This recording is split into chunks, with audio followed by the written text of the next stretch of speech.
De retour dans l'Africa Newsroom, nos éditorialistes Gracien Rouquini-Kiza et Jean-Marie Bitomo sont toujours avec nous, ainsi que notre invité et délégué du JICAM en Europe, Jean-Marie Talley. Et tout de suite, c'est le dossier du jour.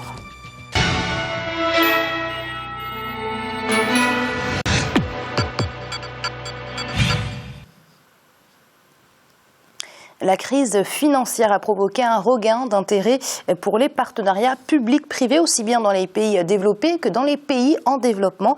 En Afrique, les gouvernements faisant face aux contraintes des ressources publiques se tournent de plus en plus vers le secteur privé comme apport alternatif supplémentaire pour combler le manque de financement criant. Que ce soit pour construire un centre hospitalier, exploiter une mine ou équiper un port, les PPP deviennent davantage nécessaires. C'est un sujet de Déo Gracias Podo. De l'avis de certains analystes, pour rattraper son retard en matière de développement, l'Afrique devrait consacrer chaque année au moins 90 milliards de dollars à ses projets d'infrastructure. Pour donc parvenir à plus d'efficacité et à de meilleurs services, malgré les limites de leurs ressources publiques, de plus en plus de gouvernements optent pour l'approche de partenariats publics-privés. Une collaboration multiforme perçue comme un mécanisme institutionnel performant permettant de concevoir, construire, financer et ou exploiter des infrastructures jusqu'ici mises en place par le secteur public. D'Abidjan à Dakar, de Yaoundé à Libreville, l'intérêt pour les partenariats publics-privés devient de plus en plus grandissant. Quels en sont donc les mécanismes? Quels profits en tirent les États? Et qu'en est-il des limites de cette formule aujourd'hui promue dans l'optique de la dynamisation de la croissance économique du continent? Les partenariats publics-privés semblent être autant un défi majeur pour les pays africains qu'une opportunité pour les investisseurs. Pour financer les infrastructures de développement, les États africains ont traditionnellement recours aux émissions de bons de trésor, aux prêts bilatéraux ou multilatéraux octroyés par les banques de développement du continent. Jusqu'au début des années 2000, ces moyens de financement étaient utilisés pour financer des infrastructures publiques. Mais avec l'option des partenariats publics-privés, les autorités font désormais appel à des entreprises privées pour la réalisation des infrastructures et prennent elles-mêmes en charge la prestation du service. Le Cameroun a un avantage évident en termes d'initiatives privées, à travers donc, cette volonté de prendre le risque, cette volonté de faire le grand saut dans le monde de l'entreprise. Et tout cela, nous l'encourageons de manière à ce que véritablement, il y ait une véritable communauté de chefs d'entreprise conquérants pour une Afrique qui aura son mot à dire dans son devenir au courant des prochaines décennies. Nous avons fait il y a quelques années une table ronde, au cours de laquelle effectivement nous avons mis en place un organe paritaire composé des membres du gouvernement et de chefs d'entreprise pour, je dirais, réfléchir sur le mode de fonctionnement de l'ensemble des activités qui régissent le secteur privé. Je pense que la mise en place d'un tel organe paritaire composé aussi bien de privés que de pouvoirs publics permettra vraiment, en cas de contentieux, de régler les problèmes auxquels nous sommes confrontés et surtout de mettre encore plus en confiance chacune des deux parties. En Afrique, les partenariats publics-privés se sont développés pour l'essentiel dans les infrastructures économiques physiques telles que l'énergie électrique, les télécommunications, l'eau et l'assainissement ou encore les transports. En Côte d'Ivoire, c'est dans ce cadre qu'a été construit le pont Henri-Konan Bédié, inauguré en décembre 2014 pour un investissement de plus de 150 milliards de francs CFA. Au Cameroun, on peut citer la construction d'un pipeline reliant Lembe à Yaoundé pour près de 220 milliards de francs CFA. Les exemples sont nombreux, mais le plus important, c'est la mise en place d'infrastructures essentielles au développement et garantissant de meilleures conditions de vie des populations. La finalité de toute politique économique ou de politique de développement, c'est le développement humain, c'est-à-dire le bien-être des populations. Est-ce que les populations ont accès à la santé, à l'éducation, à la sécurité? Est-ce que ces populations peuvent participer à la vie de leur communauté, de leur pays, par un système démocratique qui soit transparent et participatif? Si oui, c'est ça l'essentiel. Le partenariat public-privé est un mode de financement en fait, qui permet donc d'apporter de mettre autour de la table les privés désireux d'investir, l'État et puis des agences d'aide au développement. D'abord, on recherche des investissements qui sont rentables, qui peuvent être très productifs, qui peuvent apporter aux populations, parce que le privé, il est intéressé. Donc, il parlera de la rentabilité. On met l'État aussi à la table pour ne pas oublier les aspects de solidarité et puis les aspects donc, de développement des populations. Pour garantir la réussite d'un projet grâce au programme de partenariat public-privé, Les experts recommandent la mise en place d'un cadre stratégique précis, d'un bon système juridique et d'un plan d'investissement à long terme. Les responsabilités sont partagées, mais surtout du côté des investisseurs privés, l'on estime que le défi le plus important est relatif à la mutualisation des compétences et des ressources pour répondre efficacement aux besoins exprimés. Dans la plupart des cas, les financements sont apportés sous forme de dettes et de fonds propres par les institutions de développement, par les banques commerciales ou encore par les capital investisseurs. Il est important que de plus en plus nous nous mettions ensemble, que nous mutualisons nos compétences et nos ressources.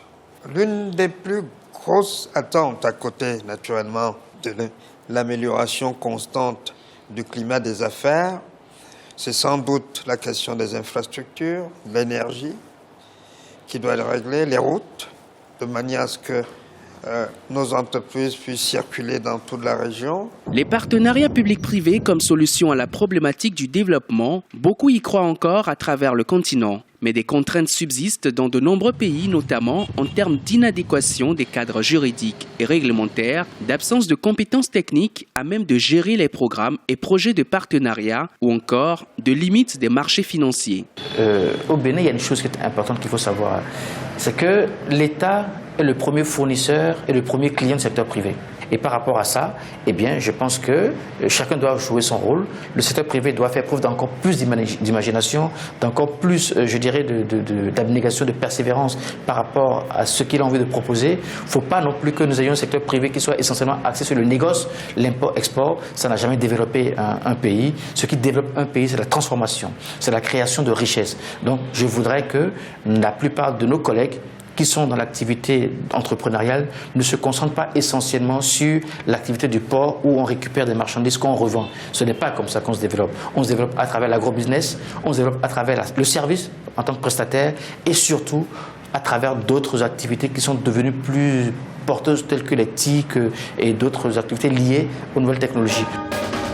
Plusieurs analystes estiment que pour susciter davantage de partenariats, les États doivent surtout améliorer le climat des affaires.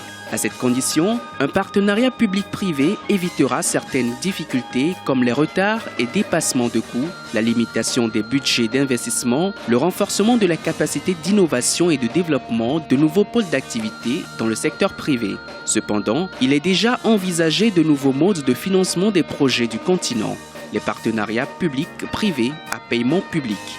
Dans les prochaines années, si cette formule est mise en place, ce sera le partenaire privé qui, par exemple, préfinancera l'infrastructure, objet du contrat.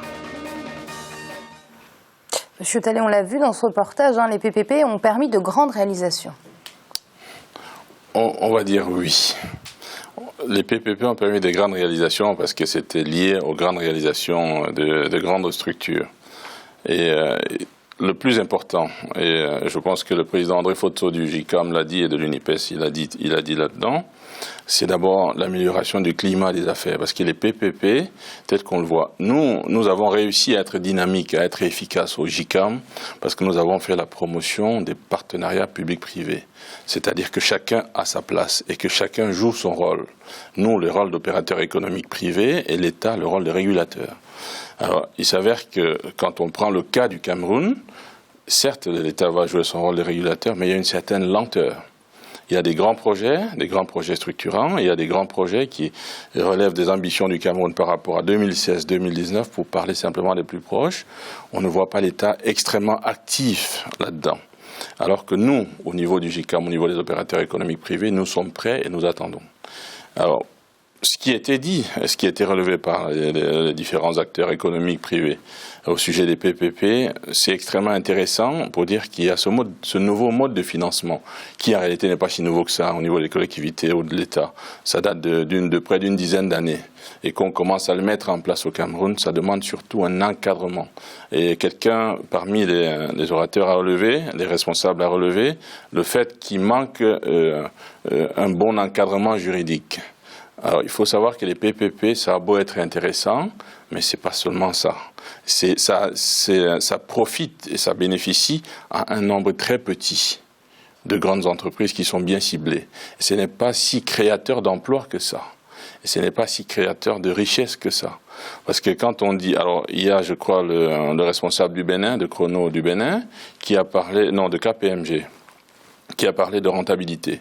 Alors quand on ne focalise que sur la notion de rentabilité, étant une structure privée, il faut savoir que derrière rentabilité dit aussi une réduction de création d'emplois. Très souvent, quand on mène vers des réductions de coûts et de charges, on ne cherche que la rentabilité. Donc l'État doit jouer son rôle là-dedans. L'État doit organiser le secteur, réguler le secteur, mais définir les règles. Parce que si on ne le fait pas, si l'État ne le fait pas, c'est un foutoir qui se met en place. Or, on s'aperçoit au Cameroun que tout ce qui relève du service public, donc qui est destiné aux populations, on l'a cité tout à l'heure, il y a les routes, il y a les hôpitaux, ça peine encore. Si vous prenez Douala-Yaoundé, ça fait depuis très longtemps qu'on parle de cette route, qui tue, je pense que c'est sur votre plateau ou sur d'autres plateaux qu'on l'a souvent relevé, plus de 600 ou peut-être 6 000 personnes par an qui meurent sur cette route-là. Il n'y en a pas. Il n'y a pas de véritables autoroutes au Cameroun. Et donc à partir de là, je pense que si l'État mettait en place de manière régulée, bien encadrée, le partenariat public-privé, ça pourrait être intéressant. L'autre danger de ce qui est des PPP, c'est que les grandes sociétés qui s'arrogent les marchés des PPP ont les moyens juridiques de pouvoir signer des bons contrats, alors que l'État n'a pas forcément toujours ces moyens-là. Donc les ressources juridiques, ces grands cabinets, en tout cas ces grandes entreprises, là, peuvent s'arroger les services des grands cabinets pour mener des négociations en leur intérêt, pas forcément au niveau de l'État. Bon, de l'autre côté encore, le véritable inconvénient, il ne faut pas que les PPP masquent l'endettement des collectivités ou l'endettement de l'État, parce que c'est un peu sournois, c'est silencieux. Et ça, je pourrais revenir là-dessus, si vous voulez. Gratien, M. Talley a souligné beaucoup de problèmes liés à ces PPP, dont un, c'est le climat des affaires. Il faut absolument que le climat des affaires soit favorable et que le cadre juridique soit bien défini. Or, c'est là que le bât blesse sur le continent africain. Ouais, d'abord, il y a le climat des affaires. Pour le climat des affaires, si rien n'est assaini concernant, disons, tout ce qui tourne autour des paperasses, tout ce qui tourne autour de la corruption des fonctionnaires, il y a toujours un problème. Même si on s'associe, mais il y a une base qui ne marche pas. Donc, c'est toujours pratiquement comme un échec dès le départ. Et cette collaboration est toujours basée sur, disons, une réussite. Il faut savoir que le secteur privé veut gagner de l'argent. Ce n'est pas pour s'associer avec l'État qu'on va le faire. On se dit bien on va dans ce marché pour gagner de l'argent. Et souvent, l'État n'a pas bien planifié pour savoir exactement combien le privé va gagner. Est-ce que l'État a planifié, a prévu les marges du privé? Éventuellement, est-ce que l'État a prévu, par exemple, qu'ils vont embaucher tel nombre de personnes pour ce projet plutôt que de réduire, apporter beaucoup plus de machines que de personnel? Donc il y a toujours beaucoup d'éléments qui s'imposent à l'État, disons aux structures de l'État, pour bien évaluer la part du privé. Et deux, c'est que si on s'associe, il faut avoir aussi des compétences au niveau de l'État pour contrôler et aussi pour participer dans cette gestion commune. Éventuellement, sinon on se fait avaler par le privé. Et c'est que dans le privé, c'est pas souvent en Afrique, on peut, pour gagner beaucoup plus, on peut corrompre quelques fonctionnaires. Il faut qu'il y ait un mécanisme, comme il a dit, un mécanisme légal qui arrive à contrôler le fonctionnement de ce partenariat, mais aussi qui peut être un mécanisme assez indépendant par rapport à l'État, un organisme autonome qui permet de faire des rapports assez indépendants. Jean-Marie, les PPP, un mode de financement qui, comme tout mode de financement, a ses limites. Énormément ses limites. Je rejoindrai mon homonyme. Je suis très très critique par rapport à ça. Tout simplement pourquoi? Chaque fois que vous avez, comment dirais-je, une idée qui ne fonctionne pas ailleurs, on vient nous la refourguer en Afrique. Je veux faire un peu d'historique clair et net et on va comprendre. Ici, là en France, vous avez des communes qui se sont endettées à des niveaux tels que vous avez la ville de Saint-Étienne qui a été endettée, si vous voulez, à une hauteur pratiquement insupportable. Toutes les villes en France, si vous voulez, là où vous nous instaurez ce PPP-là, vous avez ici, là en France, des choses qui ne marchent plus. Et vous avez des communes qui sont dans des tribunaux aujourd'hui avec des banques. Donc, à partir de là, on vient nous le refourguer en Afrique, on nous dit que les PPP, c'est la panacée pour vous développer et tout ce qui s'ensuit. Moi, j'insiste encore et je le maintiens quoi qu'il en soit, c'est qu'en Afrique, pour notre développement, il faut que l'État soit directeur de tout, qui fixe les lignes directrices, qui fixe les conditions des contrats que nous avons. Les États africains ont suffisamment d'expertise, que ce soit interne ou externe, pour vraiment bosser nos dossiers. Et il y a quelque chose sur laquelle je veux revenir, Amiral. Je l'ai entendu, si vous voulez, toujours dans la même logique.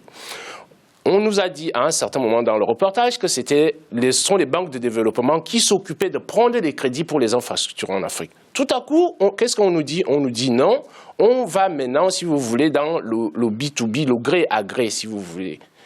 Alors que, ça va nous coûter beaucoup plus cher, parce que nous passons par les banques commerciales, alors que nous pouvons avoir une garantie très très forte, qui est la garantie, comment dirais-je, d'une institution comme la BAD, dont l'ancien président a mis à la hauteur des grandes banques internationales.